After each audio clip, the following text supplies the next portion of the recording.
దుష్టుడు. నీ కుటుంబాన్ని చెడగొట్టేదానికి వ్యభిచారుడు వస్తాడు. నీ కుటుంబాన్ని నాశనం చేసేదానికి దుష్టుడు అవుతాడు. ఆ దుష్టుడు మాటలు ఎలా ఉంటాయి? చాలా మెత్తగా ఉంటాయి, చాలా అందంగా ఉంటాయి, చాలా జ్ఞానులుగా ఉంటాయి. నిద్ర కూడా రాదు, ఒకటే నవ్వుతా ఉంటావు, ఒకటే భయం చెప్పడా పాస్టర్ పోతే అటువంటి దగ్గరికి పోవాలి.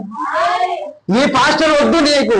ఈ పాస్టర్ ఎట్లుంటాడు తెలిసిన రాబుల ఉడితే బయటకు లాగుతూ ఉంటాడు. రాబుల నరములు ఉంటాయి, పేరుకు ఖర్చుకోవటాయి, అవయాలకు ఖర్చుకోవటాయి, వెనుకలు ఖర్చుకోవటాయి, రక్తంలో ఉంటాయి, నరాలలో ఉంటాయి. ఈ పాస్టర్ అయితే పైన చూడడు, రక్తంలో చూస్తాడు, చేతులలో చూస్తాడు, మూలికలలో చూస్తాడు, వెనుకలలో చూస్తాడు, బయటకు వచ్చి రాగుతాడు పాస్టర్. కానీ ఆ పాస్టరు పై సరులతో చూస్తాడు, మంచి మాటలు చెప్తాడు, అందమైన మాట చెప్తాడు, నల్లమైన మాట చెప్తాడు, చల్లంగా లాగే పోతుంటాడు.